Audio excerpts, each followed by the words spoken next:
संजय जी, ये जो जिस तरह की नेम प्लेट सामने आई है कि दो लोग बीजेपी के जो सांसद हैं वो स्वामी विवेकानंद मार्क्स लिख देते हैं तुगलक लेन को हटा के अपनी नेम प्लेट में, इसको आप किस तरीके से देखते हैं?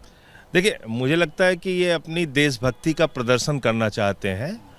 तो मैं दो सवाल करना चाहता हूँ। पहली बात तो ये कि जो मुग़ल क्रूर शासक थे उनके नामों के आप सारे नेम प्लेट बदलना चाहते हैं। चलिए बदलिए, कोई बात नहीं।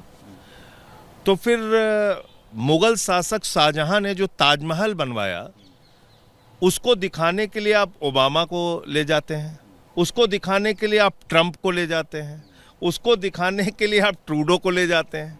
तो ताजमहल भी चल के तोड़ते हैं हम लोग।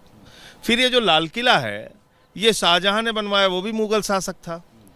तो वहाँ से प्रधानमंत्री जी भाषण देते हैं हर साल 15 अगस्त को, उसको भी तोड़ना चाहिए। चलिए फावड़ा लेके हम लोग उसको मिलके तोड़ते हैं।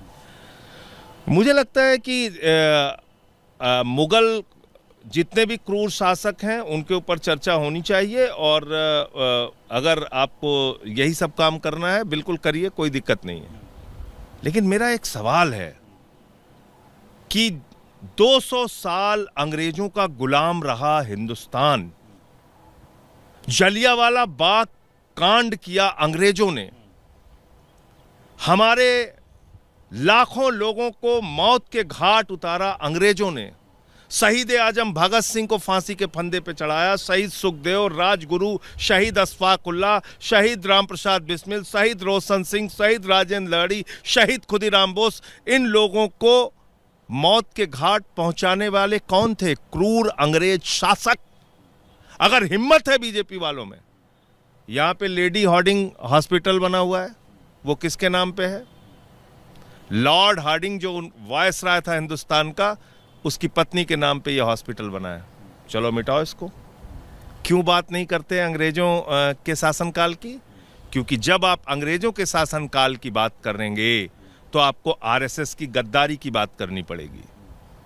तब आपको बात करनी पड़ेगी कि आरएसएस के लोगों ने, भारतीय जनता पार्टी के पुरखों ने क्रांतिकारियों की मुखबरी करने का काम किया, क्रांतिकारियों के साथ गद्दारी करने का काम किया। इनका इतिहास गद्दारी का है। इन्होंने भारत के तिरंगे झंडे को अशुभ कहा है। बात करो खुल के इतिहास के ऊपर, मैं तो तैयार हूं इसके लिए। तुगलक लेन का नाम मिटाना है, जितने मुगल शासकों की निशानी मिटानी है, हम साथ में हैं।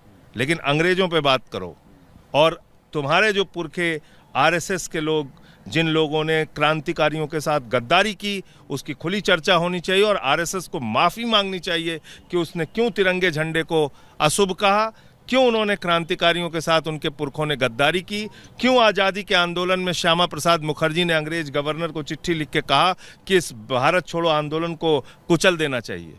ये तो ऐतिहासिक सत्य है। बात करो ना, हिम्मत है तो मैं तैयार हूँ इसके लिए। आप बुलाओ जहाँ बात करना चाहते हो। तो जिन लोगों का इतिहास गद्दारी कर रहा है इस देश के साथ, वो क्या बात करेंगे? उनकी क्या हिम्मत है बात करने की? इसलिए वो मुगल शासकों की क्रूरता की बात करते हैं। उसकी चर्चा कीजिए, उसके लिए हम बिल्कुल तैयार हैं। लेकिन अंग्रेजों के जो शासनकाल में क्रूरता हुई, हिंसा हुई, हमारे लोगों को मारा गया, उसके बारे में बातचीत करने से भागते इसलिए हैं बीजेपी और आरएसएस के लोग, क्योंकि फिर इनके गद्दारी की चर्चा होगी, फिर नाथूराम की चर्चा होगी, फिर सावरकर की चर्चा होगी, फिर किस तरह से इन्होंने मुस्लिम लीग के साथ मिलके आज़ादी के आंदोलन को कमज़ोर किया, अंग्रेजों के साथ मिलकर आज़ादी के आंदोलन को कमज़ोर किया, उसकी चर्चा होगी।